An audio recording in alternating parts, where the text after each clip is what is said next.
ஓம் நம பார்வதி பதையே அரஹர மகாதேவா. தென்னாடுடைய சிவனே போற்றி, எந்நாட்டவர்க்கும் இறைவா போற்றி. காவாய் கனகத்திரளே போற்றி, கைலை மலையானே போற்றி போற்றி.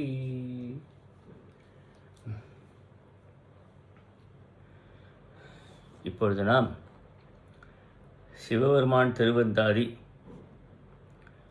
11ஆம் திருமுறையில் இருக்கு கபிலதேவ நாயனார் அவர்கள் இயற்றியது. அதில் இதுவரையிலும் 90 பாடல் வரைக்கும் நம்ம பார்த்துட்டோம். மூலமும் விளக்கு உரையும் பார்த்துட்டோம். இப்பொழுது 91வது பாடல்லேருந்து நாம் பார்க்க போகிறோம். அந்தாதி என்ற அமைப்பு 100 பாடல்களை கொண்டது. சிற்றிலக்கிய வகையை சார்ந்தது. ஒரு பாடலில் கடைசி அடியில் இடம்பெறும் கடைசி எழுத்தோ, கடைசி அசையோ, கடைசி சீரோ அடுத்த பாடலின் முதலாவதாக வைத்து பாடப்படுவது அந்தாதி எனப்படும் இலக்கணம் என்று இலக்கண நூலார் வரையறுத்து உள்ளார்கள். அதன்படி இங்கு பாடப்பட்டுள்ளது. இங்கே சில பாடல்களிலே மடக்காக கூட வருகிறது என்பதை நாம் பார்க்கிறோம். அந்தாதி பாடுவது என்பது கடினம். அதில் வெண்பாட பாடுவது மிகவும் கடினம். வெண்பாட ஆசிரியர் பாடியிருக்கிறார். சிவபெருமானுடைய திருவருள் இருந்தால் தான் பாட முடியும், எல்லாராலும் பாட முடியாது. அது இறைவனுடைய திருவருள் இருக்கணும், கூடணும். அப்போ தான் அந்த வெண்பா பாட முடியும். அவர் பாடியிருக்கார், நாம் பார்க்குறோம். சென்ற பாடலில் வார் என்று முடிந்துள்ளது.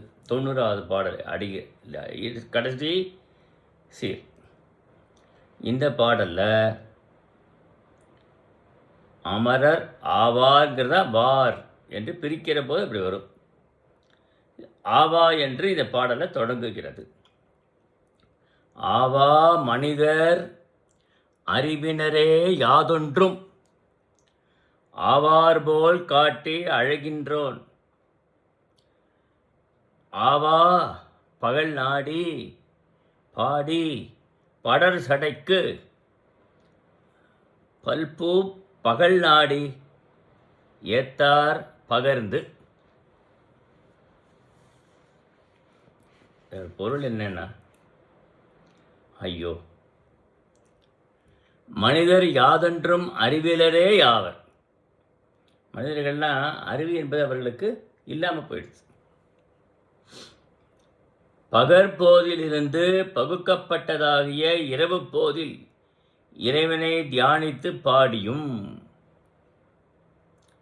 பகற்போதில் சிவபெருமானுடைய பரவிய சடைக்கு பல சிறந்த பூக்களை நாடி கொடந்தும்.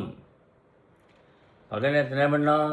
காலையில் எழுந்து நீராடி, அப்பர் சுவாமிகள் பாடலை குறிப்பிட்ட போல காலையில் எழுந்து சீக்கிரம் நீராடி நந்தவனம் சென்று பூக்களை கொடர்ந்து, தேன் பருவதற்கு முன்னால் அந்த பூக்களை கொண்டு வேண்டுமா? இது சிவபெருமானுக்கு தேன் சிந்த மலர்களை சமர்ப்பிக்க வேண்டும் என்று சொல்லுகிறார்.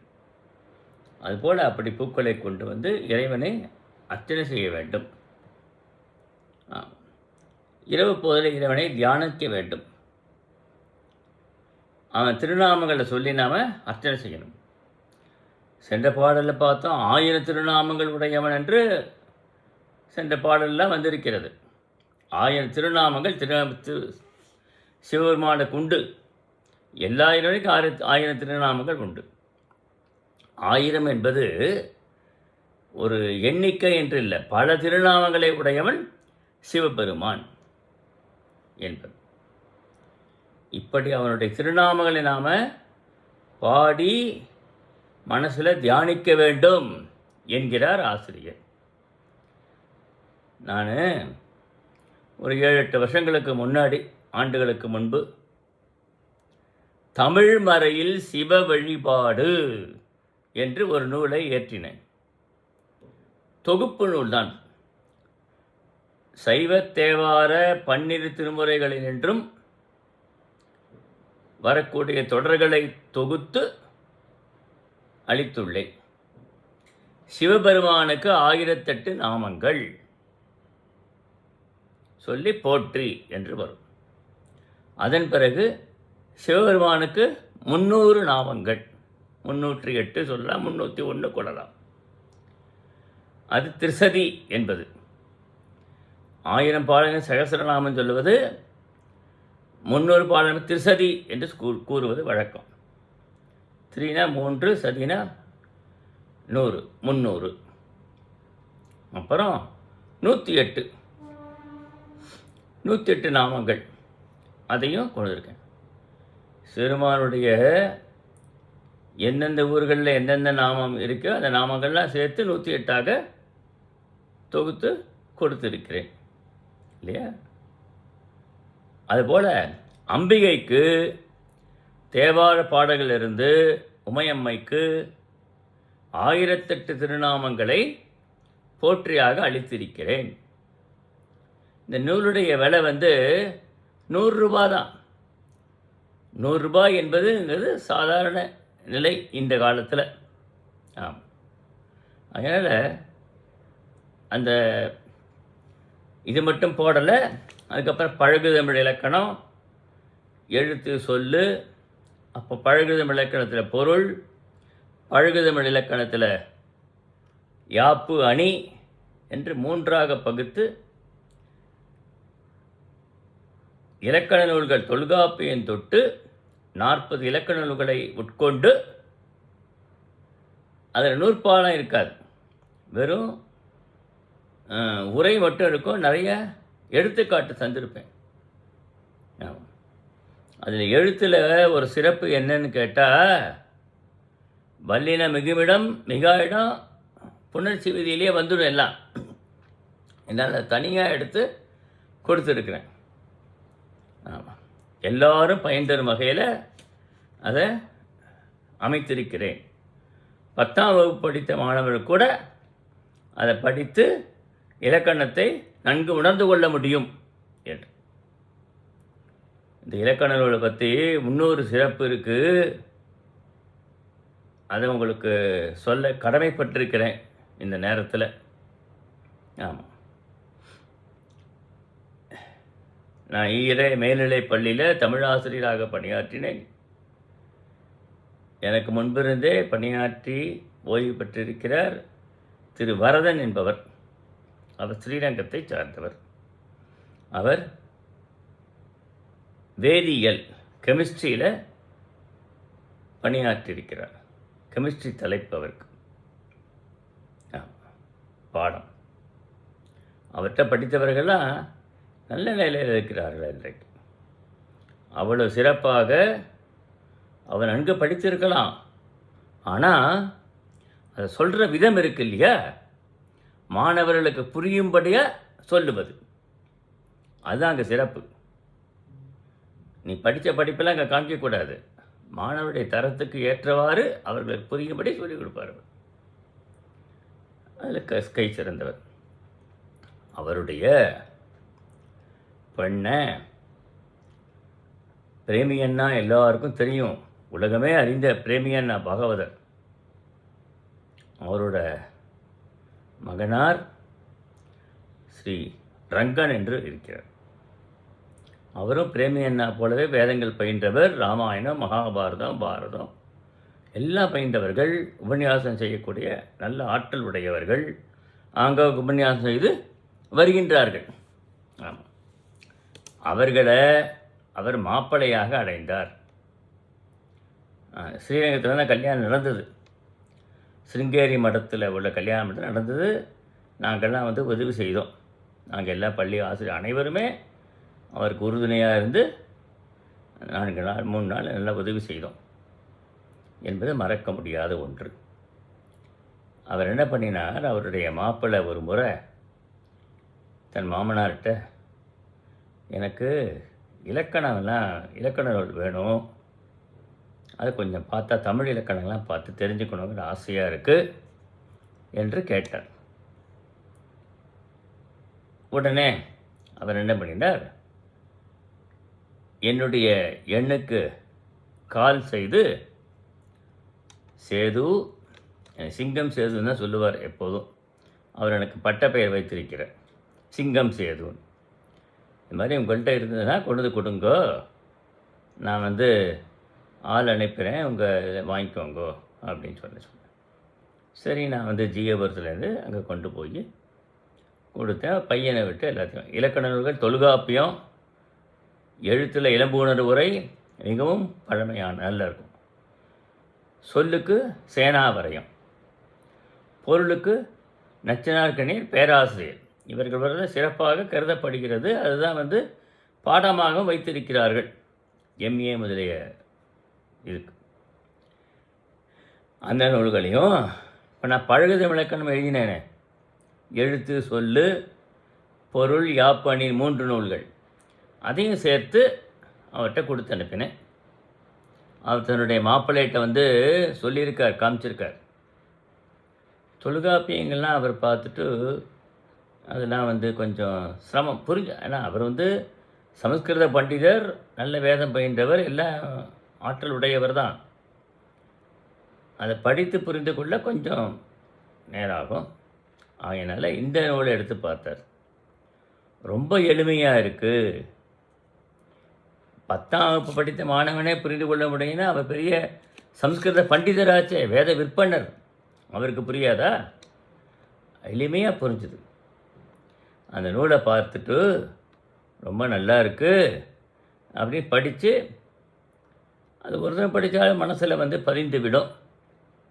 இன்னொரு சிறப்பு என்னன்னு கேளுங்க, அவர் எங்கெங்கெல்லாம் சொற்பொழிவு ஆற்றுகிறாரோ அங்கங்கெல்லாம் இந்த நூலை பற்றி சொல்லுவார் இல்லையா. தமிழாசிரியர், தமிழ் பண்டிதர், ஈஆர் மேல்நிலைப்பள்ளி பணியாற்றியவர். அவர் இந்த நூலை எழுதியிருக்கார், எல்லாரும் வாங்கி கொள்ளுங்கள் என்று விளம்பரப்படுத்துவார் இல்லையா. அது எனக்கு பெருமை தானே. அவ்வளோ பெரிய வேத விற்பனரே இந்த நூல் நல்லா இருக்குன்னு சொன்னாக்க அதை விட இந்த நூலுக்குள்ள பெருமை என்ன இருக்குது? அதனால் லைப்ரரி ஆர்டர் அந்த நூலெல்லாம் கொடுத்தாச்சு. அது தமிழ் மறையில் சிவ வழிபாடு, அப்புறம் ஜாதக விஷயமான ஒரு நூல், அது அந்த நூலும் சேர்த்து 5 நூலும் கொடுத்துட்டோம். இருந்தாலும் இப்போவும் வேணும்னா வாங்கிக்கலாம், என்னை தொடர்பு கொண்டு வாங்கிக்கலாம். நான் எதுக்கு சொல்ல வந்தேன், 1000 நாமங்கள்னு வரும்போது இந்த விஷயத்தை சொல்ல வேண்டிய நிர்பந்தமாக போயிடுச்சு. ஆமாம், அச்சத்தை வழிபடும் நாம் மேன்மேலும் உயர்வரைப் போல வெளியே தோற்றமளித்து உண்மையில் அழுகின்றார். எப்போதுமே நாம் இறைவனை வழிபாடு செய்கிறோன்னு சொன்னால் உள்ளன்போடு வழிபாடு செய்யணும், அதுதான் முக்கியம். படோடமும் கூடாது. நிறைய அர்ச்சனை பண்ணுறேன், பூக்களை கொண்டா பூஜை பண்ணுறேன் அப்படின்னு படோடமே கூடாதான். உள்ளன்போடு கூட இறைவனை வழிபாடு செய்து சிவாய நம என்று ஒரு பூவை இறைவன் மேலே இட்டால் போதும், அவர் அருள் பண்ணுவாராம். இப்படி இந்த பாடம் சொல்லியிருக்கார். அப்படி உள்ளன்போடு பூஜை செய்ய வேண்டும் இறைவனை. அதான் மனித பிறவி எடுத்ததுக்கான பயன் என்று சொல்லியிருக்கிறார் இல்லையா. அடுத்தது பகர்ந்து என்று முடிந்தது இந்த பாடலில். அடுத்தது 92 பகநாட்டம் பாட்டையரும் பாட்டோட்ட எல்லி. பகநாட்டம் பாழ்படுக்கும் உச்சி, பகநாட்டம் தாங்கால் தொழுதெழுவார் தாழ் சடையார் தம்முடைய தாங்கால் தொழுதல் தலை என்று பாடல் சொல்லியிருக்கிறது. சிலருக்கு வில்லும் சிலருக்கு பகற்போதில் பாட்டுக்களை பாடுவதிலும் கேட்பதிலும் இருக்கும். ஒவ்வொருத்தருக்கு ஒவ்வொரு விருப்பம் இருக்கும். இறைவனை வழிபாடு செய்வதற்கு பல வழிபாடு முறையெல்லாம் இருக்குது இல்லையா. ஞானசம்பந்தர் முதலிய பெருமான் எல்லாரும் இறைவனை பாடி வழிபாடு செய்தார்கள். இத்தனை மகான்கள்லாம் இறைவனை பாடி அது போன்று வழிபாடு செய்கிறார்கள். சிலர் பூக்களை கொண்டு அர்ச்சனித்து வழிபாடு செய்வார்கள். சிலர் பகற்போதில் பாடுவார்கள். அது கேட்பதில் சில பேர் ஆனந்தம் அடைவார்கள். சிலருக்கு நாட்டம் இரவு போதில் பாட்டிலும் கூத்திலும், பாட்டு கூத்தில் இரவு போதில் அவர்களுக்கு நாட்டம் இருக்கும். சூரியன் தம் கண்களை கூசச் செய்யும் உச்சி பகல் நேரத்திலும் சிலர் தம் விருப்பம் நிறைவேற்றும் அதற்கு பொருட்டு பிறருடைய கால்களில் விழுந்து வணங்கி எழுவர். இல்லையா? அவருடைய விருப்பம், அவருக்கு என்ன காரியம் ஆக வேண்டுமானால் என்ன செய்வார்களா? சூரியன் பகல் போக இருந்தால் கூட உச்சி வேலை இருந்தவங்க அவர்கள் கால்களை விழுந்து வணங்குவார்களாம். தொங்கும் சடையை உடையவராகிய சிறுமானுடைய நடமாடும் திருவடியை இவர்கள் தொழுவத்தில் தம் காலத்தை செய்விடுவது மேம்பட்ட. இப்படி பிறரை வணங்கி வாழ்வதை விட சிவருமானுடைய திருவடியை வணங்கி சிவாய நம என்று சொல்லி வாழ்ந்துவிடு என்று ஆசிரியர் அறிவுறுத்துகிறார் இந்த பாடங்கள்.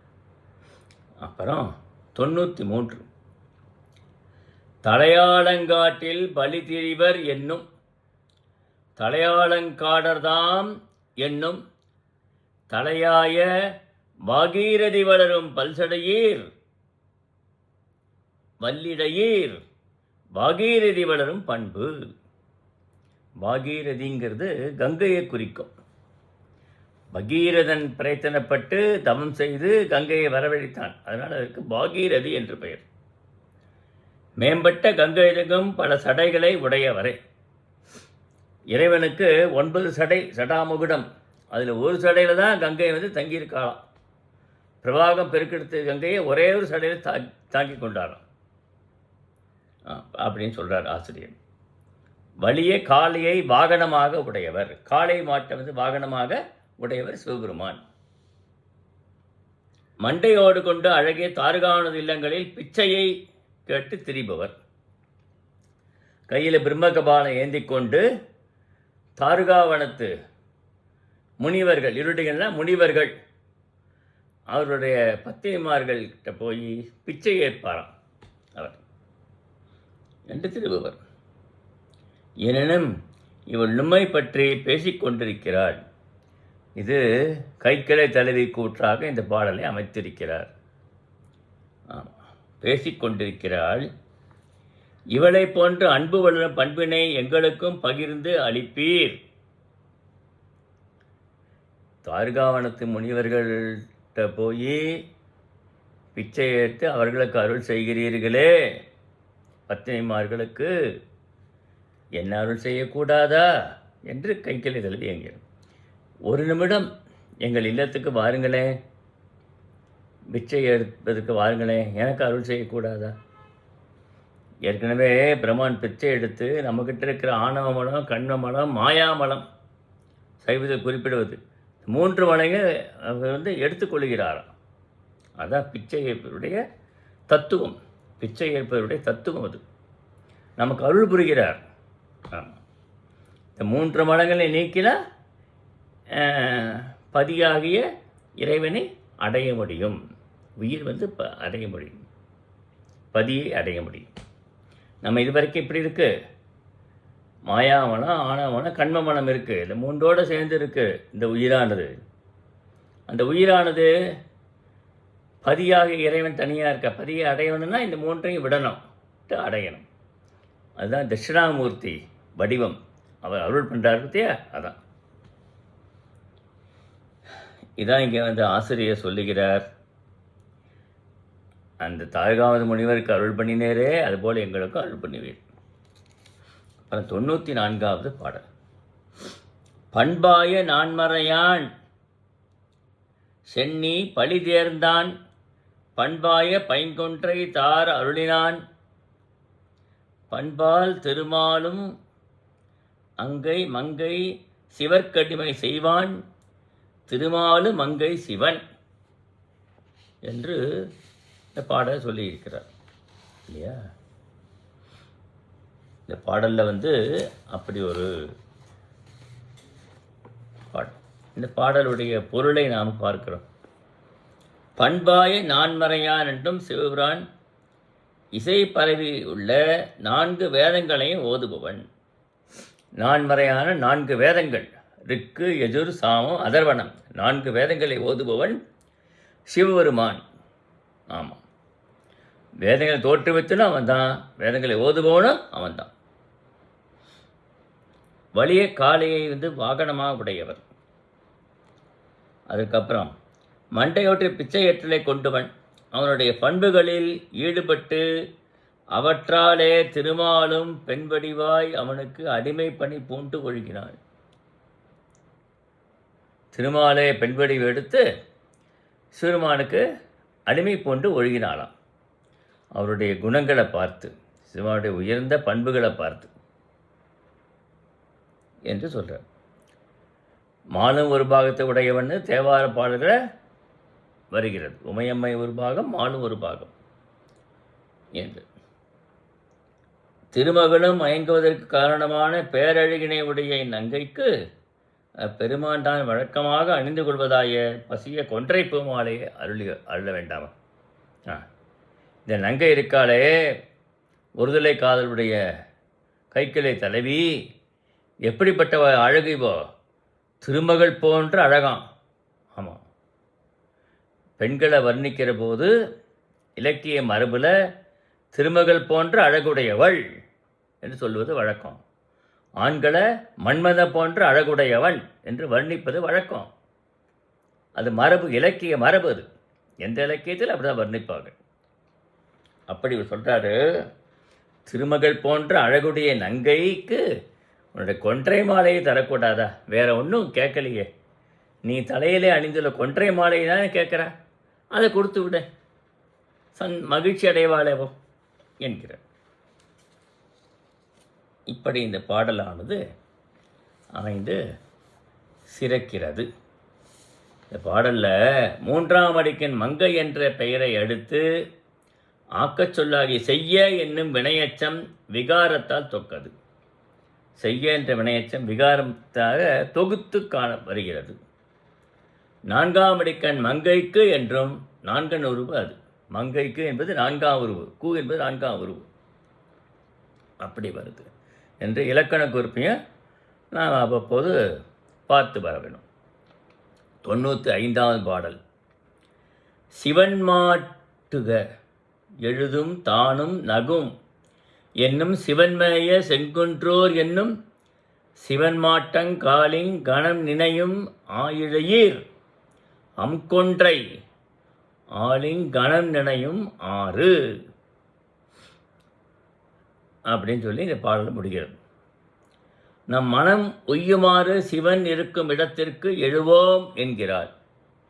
நம் மனம் மகிழ்ச்சி அடைவதற்காக நாம் மனம் ஈடுபட்ட சிறுமானை பார்ப்பதற்கு நாம் எழுவோம். சிவன் விரும்பி கோயில் கொண்டுள்ள தலம் திருச்செங்குன்றூர்.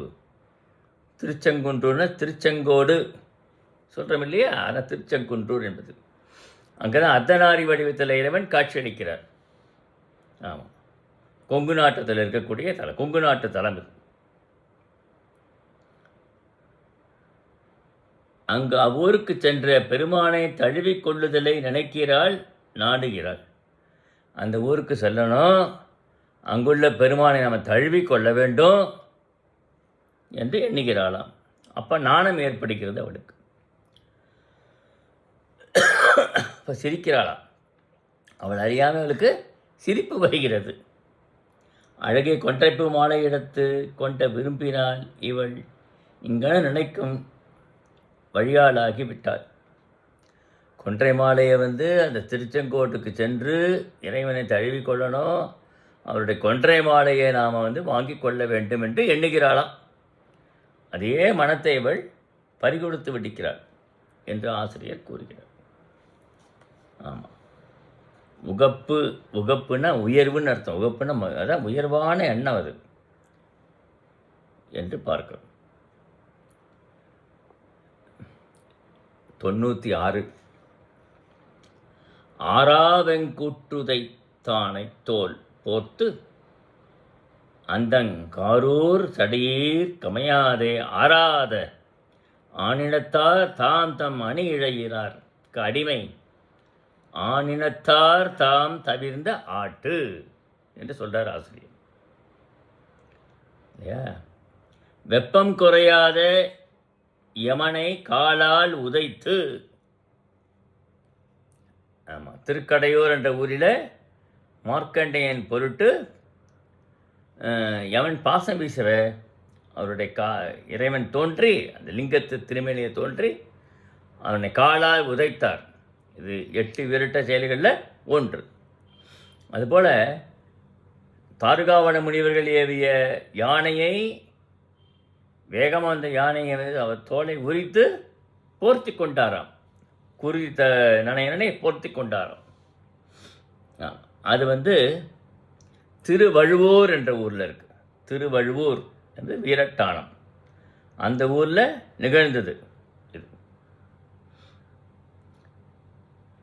தோலை உரித்து போர்த்து மகிழ்ந்தார். கங்கை தங்கை சடையுடைய சிறுமானாகிய உமக்கு குறையாத பசுக்கூட்டங்களுடைய இடையர்களுடைய பெண்களுக்கு அடியவனாய், நீ கங்கையை தலையிலே தரித்து கொண்டிருக்கிறாய். உமையம்மையை ஒரு பாகத்தில் தரித்து கொண்டிருக்கிறாய். உமக்கு சிறுமாகிய உமக்கு ஆயர்கள்ட்ட என்ன இருக்கும்? பசுமாட்டு கூட்டங்கள் இருக்கு, பசுக்கூட்டங்கள் நிறைந்து இருக்கு. அதான் அவருடைய செல்வம். மாடு என்றாலும் செல்வத்தை குறிக்கும் ஆயர்கள். இடையினுடைய பெண்களுக்கு அடியவனாய் இனிய சங்கினை ஏந்திய திருமால். அந்த ஆயர்குல பெண்களுக்கு யாரு? திருமால். இடைக்குல பெண்கள் அல்லவா? ஆயர்குலத்தில் தான் தோன்றினான் திருமால், கண்ணனாக அவதாரம் செய்தான் அல்லவா? சங்கினை ஏந்திய திருமான் கண்ணனாக அவதரித்து, திருமால் தான் சங்கு சக்கரை ஏந்தியவன். அவனே ஆயர்குலத்தில் இடையர்குலத்தில் கண்ணபிரானாக அவதாரம் செய்தார்.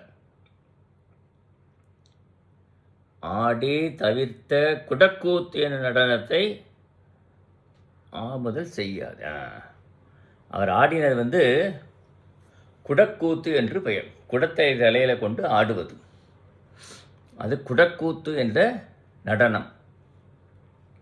குடக்கூத்து பற்றிலாம் சிலப்பதிகாரத்தில் வெகு அழகாக சொல்லியிருக்கிறார்.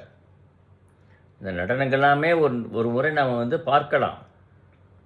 ஆமாம், 11 வகையான கூத்துக்களை பற்றி சொல்கிறார் சிலப்பதிகார ஆசிரியர். ஆமாம், திருமால் சிவன் எல்லாம் நடனமாடின செய்திகளை நிறைய சொல்கிறார். 11 வகையான ஆடல் வகை அதையே நம்ம பார்ப்போம். அதில் ஒன்று குடக்கூத்து என்று பெயர். ஆமாம், இப்படி குடக்கூத்து ஆடுகிறான் இறைவன். சங்கினை ஏந்திய அப்படியே ஆடக்கூடிய இறைவன் வணங்குகின்ற சிவபெருமான் என்று கைக்கிளை தலைவி கூறுகிறார். தனக்கு எளியவனாய் வந்து போக கூத்தாட மாட்டாத இறைவனை பழிப்பது போல் புகழ்வது. இந்த பாடலில் நீ கூத்தாடின்னு சொன்ன என்ன? பழிக்கிறது போல இருக்கா, ஆனால் புகழறது. இறைவன் நடனம் ஆடுவதெல்லாம் உயிர்களுடைய நன்மை பொருட்டு தான், உயிர் நன்மை செய்வதற்காக தான் நடனம் ஆடுகிறார். பழிப்பது போல புகழ்கிறாள் இவள். மஞ்ச புகழ்ச்சி அணியில் பாடுறாள் இந்த பெண் என்று. எளியல் அல்லல் பெண்டிரது காதற்கு எளியன் அல்லல் என்று புகழ்தர் பாடல் கருத்தாயிற்று. சடையேற்கு ஆட்டு ஆகாது என்று பாடலை அமைத்திருக்கிறார் ஆசிரியர் என்பதை பார்க்கிறோம். அடுத்து 97ஆம் பாட்டு. ஆட்டும் அரவர் அழிந்த எலும்பணிவார். ஆட்டும் இடுபலி கொண்டார் அமரராட்டும் போர் ஏற்றான் கொன்றையான் போந்தான் பலிக்கென்று போர் ஏற்றான் போந்தான் புறம். பாம்பினை ஆடச் செய்பவர் சிவபெருமான். அவர் மேனியில் இருக்கிற பாம்பும் நடனமாடுமா, இவர் நடனமாடுற பாம்பும் ஆடும். இறந்தவர் எளிமனை அணிபவராய் சிறுமானை அபிடேகத்திற்கு திருநீற்றினை தேவரும் பிரசாதமாக கொண்டனர். ஆமாம், சிறுமான் எளிமினை அணிந்தவர். ஏற்கனவே சொல்லியிருக்கோம், ஊழிக்காலம் இறுதியில் சிறுமான் தான் எஞ்சியவர், எல்லாம் அழிந்து போய்விடும், உலகமே சுடுகாடு. அப்போ தான் தான் பரவல் என்பதை காண்பிப்பதற்காக இறைவன் எலும்புகளை எடுத்து அணிந்து கொண்டு சுடுகாட்டில் திருநீற்றை உடம்பெல்லாம் பூசிக்கொண்டு நடனமாடுகிறாராம் என்று தேவார பாடல்களை நாம் பார்க்கிறோம். அதான் சொல்கிறார், அந்த திருநீற்றை அபிஷேகமாக செய்வது இறைவனுக்கு மிகவும் பிடிக்குமா. விபூதி அபிஷேகமாக செய்வது என்பது இறைவனுக்கு பிடித்த ஒன்று. அவர் ஒற்றை காலையை தான் வாகனமாக உடையவர், கொன்றை பூமாலை அணிந்து கொண்டவர். கொன்றை மாலை தான் சிறுமானை அணிந்து கொண்டிருக்கிறார். கொன்றைப்பு என்பது ஓங்கார தத்துவத்தை குறிக்கும். அதுதான் கொன்றை மாலை தான் தேவார திருமுறை பாடல்களில் அதிகமாக சொல்லப்படுகிறது. ஓங்கார தத்துவத்தை குறிக்கக்கூடிய அதை அணிந்து கொண்டிருக்கிறார். பிச்சைக்கு வெளியே புறப்படுகிறார். போரிடும் சுறா ஏற்றினை கொடியாக உயர்த்த மன்மதன் அவனுடைய பின்புறமாக வெளிப்பட்டு வரலானான். இனி அவன் எந்நிலை ஆவானோ? கொன்றைமாலை எழுந்து கொண்டு வருகிறாரே, அந்த சிவருமான மன்மதன் வருகிறான். மன்மதனுக்கு மீன்கொடி தேரில் மன்மதராஜன் வருகின்றான். சினிமா பாடல் கூட வந்திருக்கு. ஆமாம், அப்படி மீன்கொடி தேரில் வரானா மன்மதன். சிவமானை அழிப்பதற்காக அவனால் முடியுமா? தவத்தில் இருக்க சிவமானே தவத்தை கலைக்கணும்னு வரான். சிவமானை அழிப்பதற்கு யாராலும் முடியாது. அவர்கிட்ட போவதற்கெல்லாம் அஞ்சுகின்றார்கள். மன்மதனை ஏவி விடுகிறார்கள் தேவர்கள். அவர் பார்வதி தேவியை திருமணம் செய்து கொண்டு குமார கடவுள் உற்பத்தியாகணும். கணேசன் குமார உற்பத்தியாகி சூரபத்ம முதலிய அசுரர்களாக வதைக்க வேண்டும். அது முக்கியமாக போகிறது. ஆகையினால் மன்மதன் ஏவுகிறார். மன்மதன் அம்பு விட்டவுடனே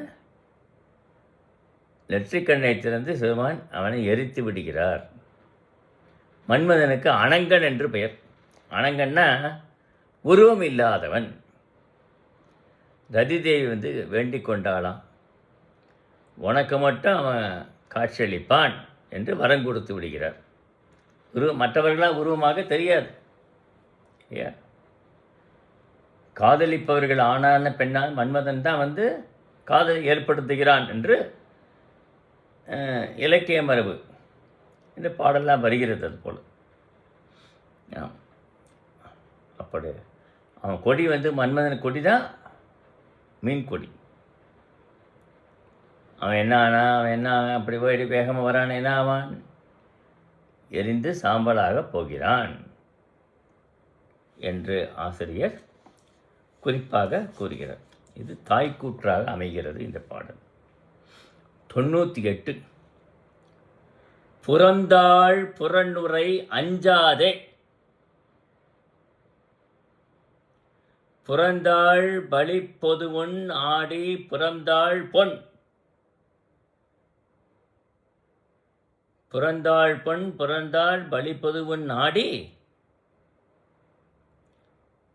மேற்றளிக்கோன் வெண்பறையான் வெண்சுடர் போல் மேனியான். மேற்றளிக்கோன் என்றுரையா மை. திருமேற்றளி என்று ஒரு ஸ்தலம், அதுவும் சிறுமான் கோயில் கொண்டுள்ள ஸ்தலம், பாடப்பட்ட ஸ்தலம்.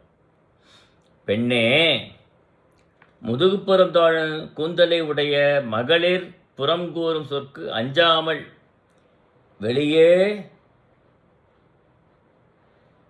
தன்னை தாழவிட்டு கொண்டு படர்ந்திருக்கும் கனிமரம் உள்ள அம்பலத்தில் ஆடுபவன். இல்லையா? பெண்ணை பார்த்து சொல்கிறார், அவனுடைய கூந்தல் பெருசாக இருக்குது, நீண்ட கூந்தலை உடையவள் நீ, உன்னுடைய பாதம் வரைக்கும் கிட்டத்தட்ட முழங்கால் வரைக்கும் அந்த கூந்தல் இந்த வருகிறது. மகளிர் போர்கின்ற புறச்சொல்லுக்கு பழிச்சொல் அஞ்சாமல் வெளியே தன்னை தாழவிட்டு கொண்டு படல் கனிமரம் உள்ள அம்பலத்தில் ஆடுபவன்னா சிவருமான்.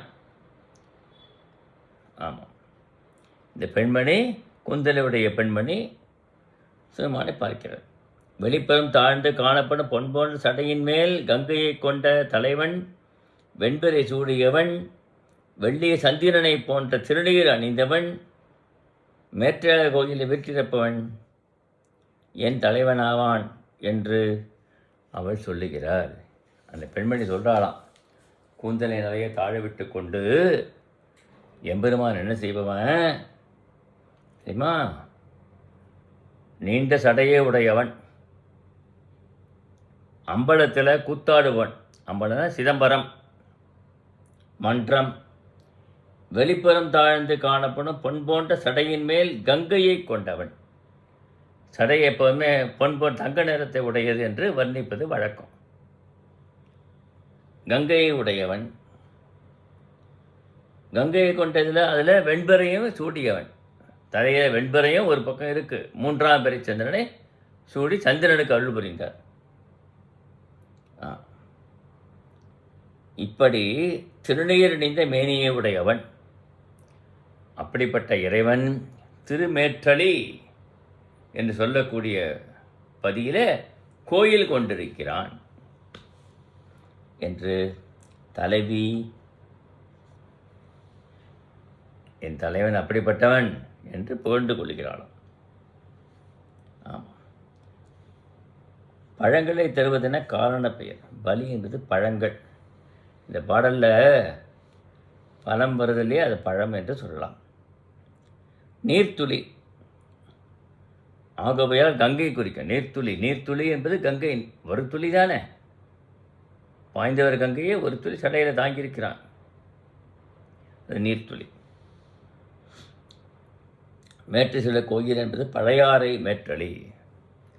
மேற்றளி என்பது பழையாறையில் இருக்கிற மேற்றளி, கச்சி மேற்றளி என்று பெயர். கச்சி மேற்றளிங்கிற ஊராகவும் இருக்கலாம், பழையாறை மேற்றளிங்கிற ஊராகவும் இருக்கலாம். எந்த ஊரில் இருந்தாலும் இறைவனை மேற்றளி இறைவனை பற்றி பாடுகின்ற பாடல் தான் 98வது பாடல். தலைவி கூற்று அப்படி அமைந்துள்ளது. 99 மெய்யன் பகலாத வேதியன் வெண்பொறி நூல் செய்யன் விரும்புவார்க்கு எஞ்சான்றும் வெய்யது துணை அசலா நோக்கலா போற்றகாலா நெஞ்சே போற்று அகலா போற்றகலா போற்று அகலா நெஞ்சேன்னு சொல்லணும். போற்று அகலா நெஞ்சே என்று நம்ம பிரித்து படிக்கணும். துணையிலா கூறுவான் 100 நெஞ்சே உண்மையான அன்புடைய இடத்தை விட்டு நீங்காத அந்தணன் மார்பில் பூண்ட பூநூலை உடையவன் விரும்புவார்க்கு எஞ்சான்றும் மணக்கண்ணை விட்டு நீங்காமல் விரும்பத்தக்க துணையாவான். தமக்கு ஒப்பில்லாத 100 பாடல்களான நான் தன்னை புகழ்ந்து பாடுவதற்கு அவனே ஆவான் என்று இந்த பாடலில் போற்றிருக்கிறார் இல்லையா? இந்த பாடலில் சிவருமான் அந்தணனாக அந்தணனாக சிவருமான் தான் வருகிறார். அடியார்களுக்கு அந்தணனாக காட்சி தந்திருக்கிறார் சிவருமான். அவன் அந்தணன், மார்பில் பூநூலை அணிந்தவன், தம்மை விரும்புவருக்கு அவர் மனக்கண்ணை விட்டு நீங்காதவன். இறைவன் அவருடைய உள்ளத்திலே குடிகொண்டவன். அவனுக்கு உள்ளத்தில் குடிக்கொண்டல அவனுக்கு துணையாக இருப்பான். வழித்துணை மருந்தே என்று பாடியிருக்கிறார் அல்லவா? வழித்துணை மருந்தே. அப்படி வழித்துணைக்கு மருந்தாக இருப்பவன் அவன், நம்மோடு என்று இருப்பவன். ஒப்பேன் 100 பாடல்களை நான் தன்னை புகழ்ந்து பாடுவதற்கு அவனே ஆவான். ஆசிரியர் கூற்று என்ன சொல்கிறாரு? நான் 100 பாடல்களை அந்தாதி பாடன்னு நினைச்சேனே, அப்படி 100 பாடல்கள் பாடுவதற்கு அவன்தான் எனக்கு துணையாக இருக்கிறான். அவனுடைய திருவருள் இல்லாமல் நான் பாட முடியாது, பாடலை என்று அந்த ஆசிரியர் சொல்கிறார். முதுமர பொந்து போல் முழுமையும் புண்கொற்றா நாக்கு என்று சீவக சிந்தாமணியில் வருது. இதுபோல் ஒரு கருத்து சீவக சிந்தாமணிலையும் வருகிறது.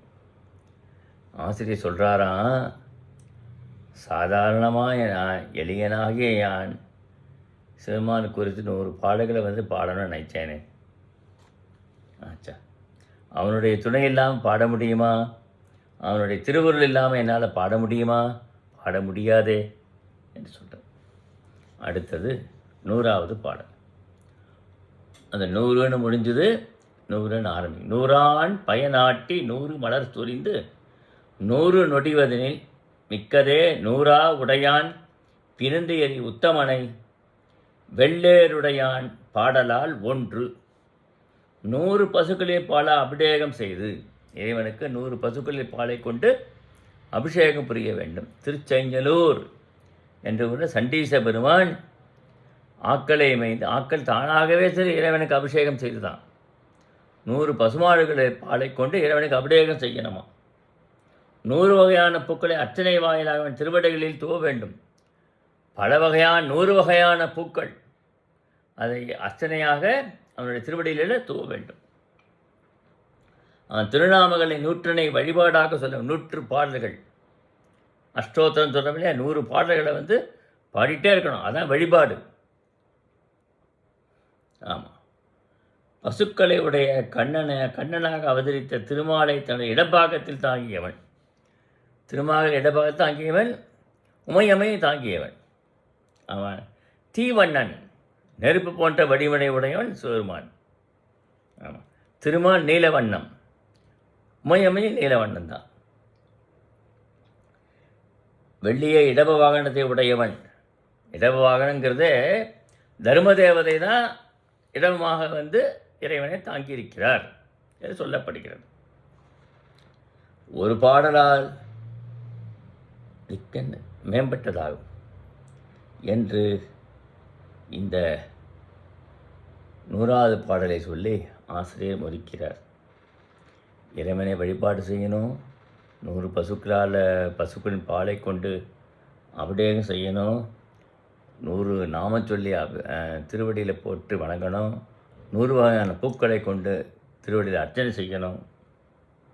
நூற்றுக்கணக்கான பசுக்களுக்கு கண்ணனாக அவதரித்த திருமால் அவனே இடப்பாகத்தில் இருக்கிறான். அப்படி திருமானை நாம்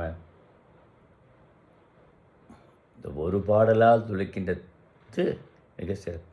100 பாடலில் ஒரு பாடல் துதித்தாலும் அவன் அருள் பண்ணுவான் என்று இந்த ஆசிரியர் அந்தாதியை முடித்து விடுகிறார் இல்லையா.